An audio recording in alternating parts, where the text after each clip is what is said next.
Hello, dear students. Today's theme is teaching reading skills to our students. So, what is reading? This is a receptive skill, yes, with the help of which we can get information and not only just get the information but also analyze it and work on it with our group mates. So, today's outline is students. The first one, what is reading? And the second one, steps of reading. The third one, strategies for reading comprehension. The fourth one, types of classroom reading. And the fifth one, graphic organizers for reading. Now, the first one, what is reading, students? This is actually this actually is taught with the help of two approaches, like bottom-up and top-down approaches. Bottom-up theory is used for the beginner level. Reading starts from the smallest units, that is the letter, then it goes to the largest, that is the text, and the reader puts the letters together to make words, and words make phrases, phrases make sentences, and of course, from the sentences make the texts. So the second approach is top-down approach. In this case, the reader has expectations about the text. He makes predictions using his background knowledge about the text. He makes guesses about what the author will say next, and reader's background knowledge, world knowledge take active role in the reading process. So in this case, we should work not only just getting information, but also to analyze and find out the messages between the lines. The second is steps of reading. So, how many steps we have? So here we have three steps like pre-reading, while reading, and post-reading activities. So let's look through them separately. The first one, pre-reading activities, and why is pre-reading important? Why do we do in this phase? I'm sorry, what do we do in this phase? So in pre-reading phase, students are motivated and a relation is set between their real lives and the topic of the reading text. In pre-reading, students' background knowledge is activated. It means a teacher will ask some questions about their knowledge of the new topic, what they know about it. And there may be some grammar or vocabulary problems that may hinder students' comprehension of the text. That's why these problems should be solved before reading the text. The second is techniques to apply in pre-reading phase. So what kind of techniques could we use? So brainstorming, of course, to find out the information, what they know about the new topic. The second one, personalization.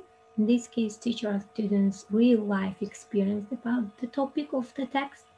And the third one, introducing the topic by using visual aids, for example, some kind of pictures, videos, or maybe graphs. And the fourth one, class discussion. The teacher and the whole class discuss the topic.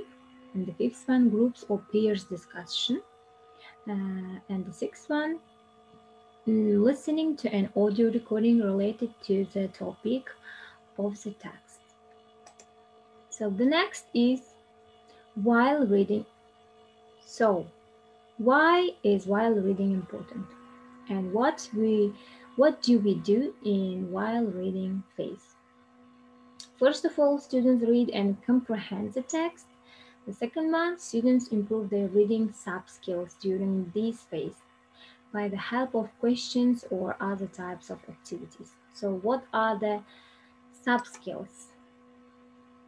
So they are gist or skimming, or maybe just global understanding, or just whole information, yes, not just the detailed information. Scanning, this is like reading a passage to find specific information. The third one, guessing unknown vocabulary. It means contextual guessing. Students will guess from the context of the text. The fourth one, making inferences, like reading between lines, understanding implied ideas, understanding what is meant but not stated in the text. And the fifth one, understanding cohesive links, like it refers to, or they refers to, she refers to. And the sixth one, understanding coherence, putting the pieces of the text in the correct order. Or maybe it could be jumble the text. We can put the different parts of the text in a separate way, and our students will read it and, of course, put them in right order by its meaning. So the first stage is post-reading. So what do we do in this phase? In post-reading phase, reading is integrated with other language skills, like, because reading is a receptive skill, as we have mentioned about it, and it is integrated especially with productive skills like writing and speaking. And students find a chance to practice and improve their writing and speaking skills. So the second one, students have more practice for the vocabulary or grammar items which they learn in while reading phase, and they internalize them in speaking or writing activities in the post-reading phase. So guys, now strategies for reading. What kind of strategies we have? So the first one, identify the purpose of reading. Why we're reading? Why should we read some kind of text? First of all, to get information, yes, to get information about the culture of the foreign language, or just learn the foreign language itself. So the second one, graphemic rules and patterns. So graphemic rules, it means like how our students will understand or clarify the written text, how they will read it. And the third one, silent reading techniques. So silent reading is reading which is read by the students or pupils with inner voice, uh, so in order to understand it more clear and to work with it, like for analyzing or for discussion. Skimming and scanning, we all know that skimming is uh, consists of quickly running one's eyes across a whole text to get the gist, and scanning, it is to search for some particular piece of information in a text. So vocabulary analysis, it means students should analyze what kind of vocabulary is it. Is it maybe academic words, or just these words belong to some kind of specific area, and guessing what is the text about, what is going to say, or maybe it has some kind of message behind, between the lines. And the seventh one, semantic mapping and clustering, means after reading the text, students will work on it. They will clarify, and they will take some kind of notes with clustering. Types of classroom reading. So, oral reading with beginning and intermediate levels.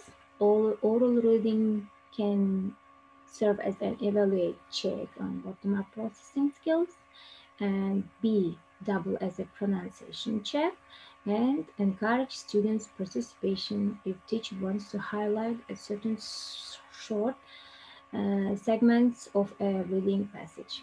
So it means oral reading can be used for the beginning level, because in this case, teacher wants her students to learn how to pronounce the words or sentences, how to put the right syllable. For this reason, oral reading is useful for the beginning level. And silent reading may be subcategorized into intensive and extensive reading. Intensive, it is a classroom-oriented activity in which students focus on the linguistic or semantic details of a passage. And extensive, it is carried out to achieve a general understanding of a text. Mm, Shortly saying that silent reading is used for the advanced level students because they have already coped with oral reading tasks, and the next step is just analyzing the text and getting the information from the text. And intensive reading is actually used in the classroom activities, and extensive, it is like reading for your enjoyment, for entertaining. Actually, it could be some kind of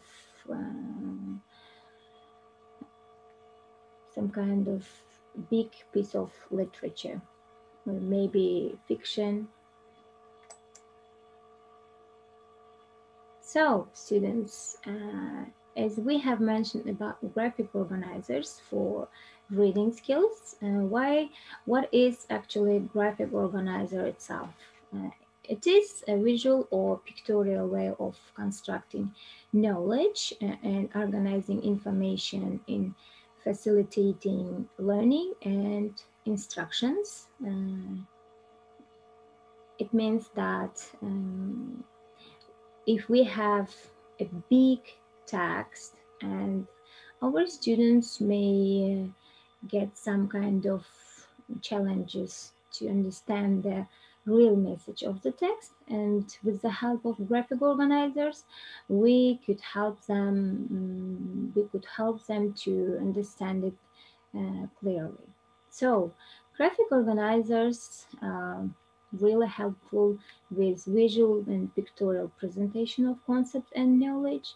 They facilitate um, teaching and learning processes, and they are applicable to all level of education and across curriculum areas.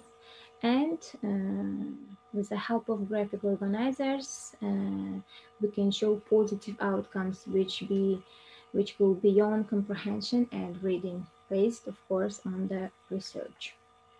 So, for our students, types types of graphic organizers. So, they are first of all organizing patterns, organizational outline, idea web, so cyclical, overlapping concepts, cause and effect, timeline, and Venn diagram.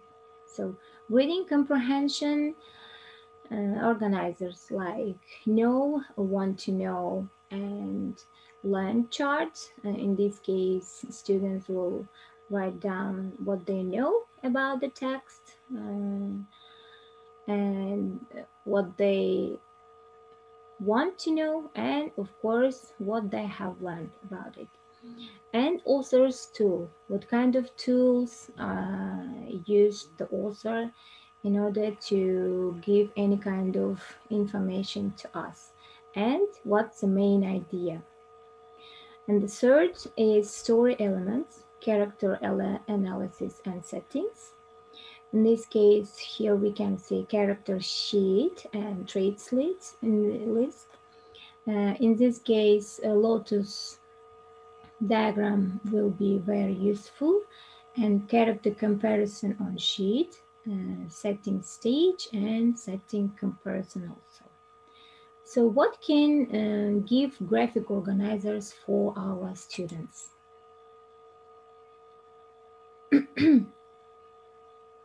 They have actually there are a lot of advantages of graphic organizers to our students. First of all, it helps our students to structure writing projects and to help in problem solving, decision making, studying, and planning research and brainstorming. The second one, increase of students' understanding about the topic and help students construct the meaning of the text. So, students, I think today's lesson was very informative and helpful for you. See you soon. Goodbye. Have a nice day.